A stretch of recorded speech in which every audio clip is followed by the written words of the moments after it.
On the buck stops here this evening, our special tribute to Tiger Pataudi, one of Indian cricket's greatest, one of the most respected people as a human being, as a cricketer, who has died from a lung ailment at the age of 70, survived by his wife Sharmila Tagore and his 3 children, including actor Saif Ali Khan, the captain who led India to its first Test series victory abroad, somebody who played 46 Test matches, one of the most gentle, gracious, outspoken cricketers that India has seen. Tributes are pouring in from across the country, from across the border and from across the world. And on the buck stops here this evening, this is our tribute to Mac Pataudi, who's been on our program several times in the past.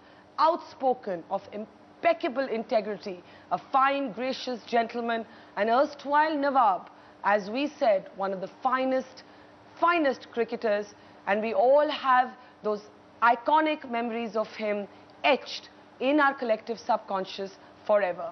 Later in the program, we'll be paying our special tribute to Tiger Pataudi. But even as India loses one of its finest cricketers, the hurly-burly of politics carries on. In Delhi today, the rumblings of the 2G aftermath continue. This a day after the Pranab Mukherjee bombshell, where a note approved by Pranab Mukherjee actually questioned the role of the present Home Minister and the former Finance Minister, Mr. Chidambaram, on the issue of spectrum pricing. Mr. Pranab Mukherjee in New York wouldn't say much except to say, let the courts decide, the matter is sub judice, pointing out that an RTI application had actually brought his letter into the public domain. A terse statement from Mr. Chidambaram seems to hide more than it reveals, only saying that both the Prime Minister and Pranab Mukherjee spoke with him, and he'll only be saying more when the Prime Minister returns to India. Sources say the Prime Minister assured Mr. Chidambaram of his full backing, but many eyebrows are being raised as to what Mr.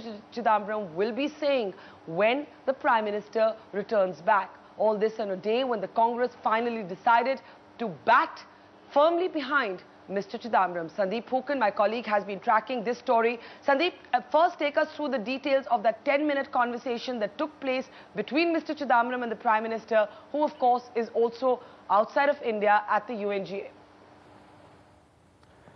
In fact, yeah, that's right. In fact, many of them are away. I mean, if all of them were there, then probably the top 4 would have met at Congress President's place to diffuse this crisis. But coming back to that conversation, yes, the Prime Minister was in Frankfurt on his way to the US.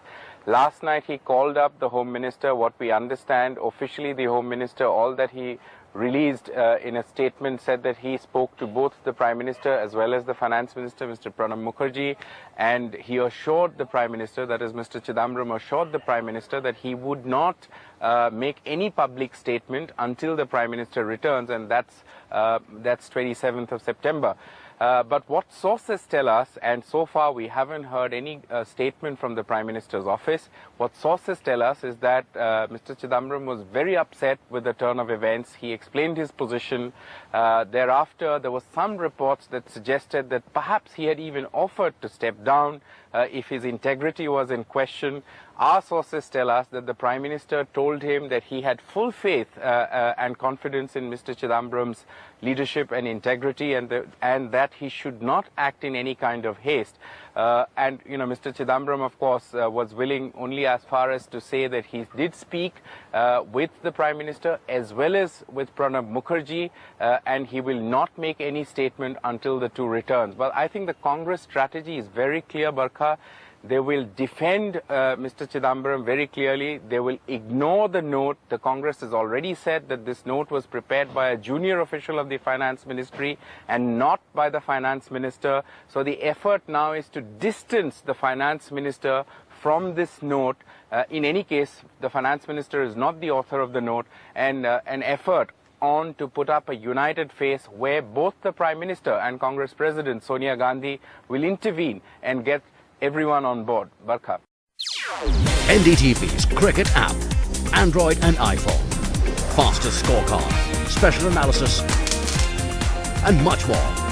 Download free. ndtv.com/apps.